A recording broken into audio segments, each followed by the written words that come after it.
So check this out. I get to blind myself. I'm going to make sure I'm recording. Oh, yeah. I said something in a short about Zig being woke or left or something, and therefore I was no longer interested. I think that I probably owe everyone an explanation of that, rather than just going, oh, yeah, this is a thing, and now I'm no longer interested. What happened was Andrew, the guy behind Zig, posted to the Zig blog that they were moving off of GitHub to Codeberg. And they had reasons for doing it, but the problem is there's a name drop of ICE. They're moving off of Codeberg essentially because Immigration and Customs Enforcement is, or they're moving off of GitHub because ICE is a customer of GitHub. So a government agency that they don't like is using GitHub for source code management, and that's why, oh, we have to leave GitHub now? See, this is the reason that when I see something like that, I immediately go, I am no longer interested in anything to do with you. Because when I moved off of GitHub, I did so due to forced two-factor authentication. I was not given an option. I was not told that I could turn it on. I was not encouraged to turn it on. I was told if I don't set up 2FA, I won't be able to access my account. And the problem is, I am a staunch advocate against forced two-factor authentication because you get locked out of your account. You lose access to your own stuff. You make your account so secure that you can't get back into it yourself. If something happens to your phone, for example, you could end up locked out forever. And that kind of thing is just not acceptable to me. I want to be able to choose to have less security if it means that I have more security if something bad happens. So two-factor authentication is a technical problem, a very real technical problem. You can go, I'm probably going to migrate the jdupes.com website over, get all the blog stuff into just the mainline jodybruchon.com site. But for now, you could go to the JDupes blog and read about my big rant against GitHub and mandatory 2FA. Anyway, I left GitHub for Codeberg for a technical reason. Now, Codeberg, they got this prankster showed up on Codeberg and started just opening all kinds of fake issues, adding as many Codeberg accounts as they could with some racist jokes. Really just, I'm not going to say it here because I don't want YouTube to censor it, but N-word balls. That's it. It was just a bunch of issues that said N-word balls. And I thought it was hilarious. Codeberg did not think it was hilarious, and they made a pearl-clutching post going, oh, this is so terrible. We are so sorry that this happened. And they went on this big tirade and so on. Now, of course, that means that Codeberg is also ideologically infected with this nonsense where somebody does something like that. It really should just be, hey, we know that something offensive went out. We're going to try to do something about it. But no, they had to get all political with it and make a big scene out of it and apologize and, do the struggle session crap. They had to do all that crap in some blog post. And they didn't have to do that. There's no reason they had to do that. But here's the thing. I'm still on Codeberg. Why? I could set up my own instance of Git, Git or whatever. I could set up my own Git server. And I choose not to because I don't want to maintain that. Codeberg offers a GitHub-like experience without actually having to deal with GitHub's 2FA. I left GitHub for technical reasons. I have ideological differences with Codeberg, but at the same time, I stay there because I don't think that the ideological differences are a big problem. If they do something I don't like, I'll just leave. I'll set up my own instance. I'll just start releasing on a website somewhere like I used to. I'll just do something different than host my code there at that particular site. It's not a big deal. It's like a 30-minute flip of the switch to go somewhere else. It's not a problem. If they screw me over, it's not a problem. Now, if GitHub screwed me over, there'd be a permanently stuck copy of my code that would be seen by a lot of people as the authoritative one. And, oh, why hasn't this guy done anything on this program in 3 years. Oh, well, I'm over here on this other platform. So that's why I had to leave GitHub and delete it all and not just move over. My problem is that Mr. Zig over here, Mr. Guy that does the Zig programming language, he has political motivations for leaving GitHub, not technical. I had technical motivations to leave GitHub. I had technical motivations to, I have political motivations to leave Codeberg.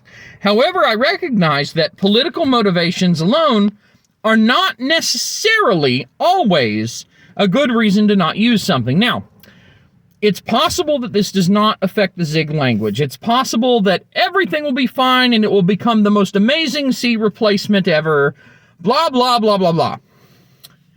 The reason that it's a problem, and someone in the comments asked me, like, or not asked me, but they said, I'm not going to let the ideology of something ruin my ability to enjoy a language. And that's fair. That's totally fair. But here's the problem and the response that I gave him. I don't know, I don't remember. I said, ideology drives development. Look at Rust. And that's the thing. Rust is surrounded by these people who have this massive cult ideology of shove Rust in every single place, even if it's not wanted. Stick Rust everywhere. Rewrite it in Rust. Inject Rust into it. Get Rust into the Linux kernel to make it super duper legit. Use the safety excuse to get it in there. Not because, Rust belongs in a C project, which it does not. Rust doesn't ever belong in a C project. Zig arguably does not have that problem since it was explicitly designed to belong in C projects. However, it's still not ready yet to be a part of it. But you don't see Zig trying to shove its lubricated fist of safety into the Linux kernel's unwilling butthole. So that's kind of the thing, is it's hard for me to fault Zig compared to Rust. But I still am no longer interested in even having anything to do with Zig due to the fact that the person who runs it has made an ideological-based decision on how to deal with things related to the language instead of a technical decision. As soon as you start straying into these massive ideological decisions instead, that is a harbinger of doom for the thing that you're managing. This person who runs Zig, okay, maybe they do a great job. Maybe Zig is great. Maybe everything about it is great right now.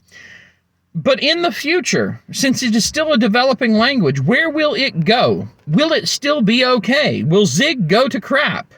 Because there will end up being yet another cult around it just like Rust. Or the developer makes decisions for ideological reasons rather than technical ones. When you deal with computers and technology, your reasoning should be technical. Your reasoning should not be political. Ideological, it should be technical. Ideology is a distant second. Politics is a distant second to technical considerations. And I have said many, many times, so many times, all I want is for people who use or who have access to my code, my software, and so on. I want all of the people possible to be able to use my software. If someone doesn't want to use my software because I think that the people that are here illegally should be deported, because they came here illegally and that was their choice to break the law, well, that's fine. They don't have to use my software, but they're making that decision based purely on ideology. And to some extent, maybe you could say I'm making my decision based on ideology. That would be a fair counterpoint if it wasn't for the fact that, no, my decision is not based on ideology. My decision is based on the technical considerations that stem from that other person's ideological decision. That's the fundamental problem here. I want everyone to use my software. I don't care what you believe. I want JDupes and other software projects that I make to be accessible to everyone. Even people that if I met them in person and talked to them, I would come away hating them and wishing that they would be as far away from me as possible.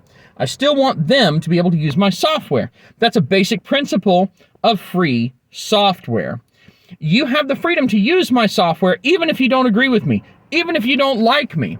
But when you start making ideological decisions that affect your software, that's not good. That's something that indicates that at some point in the future, we can expect some taint. And the way these things go, like for example, Rust wasn't started to be like C, but woke. And yet, over the years, creep, creep, creep, creep, creep.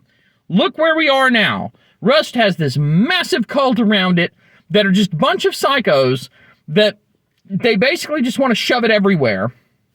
And they call it safe and so on and so forth.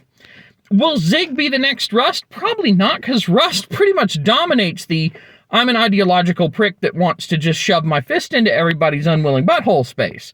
There's really only so much room in an unwilling butthole for forcibly inserted fists. And I don't think Zig can take up that space. And I don't want Zig to take up that space. And maybe the author of Zig could say something to indicate that they had other reasons and that the ideological part was wrong, and I might change my mind. I'm not holding my breath, because if you're talking about your programming language and you're bringing up immigration and customs enforcement as a rationale, then you probably don't have your brain in the right place. And it's probably never going to get better. This is a cancer. We have seen that it's a cancer. It will always be a cancer. Only use tested, tried, true, based languages like C, or assembly, or bash scripts, or Lisp. No, I'm kidding about that. That was just a joke. That was totally just a joke. Anyway, none of you watching this are old enough to get that joke. Thank you for listening to this unhinged, unscripted rant, and if there's any contributions you have, I would love to hear what you have to say. So use that comment section down below and tell me why I am stupid. Thanks for watching.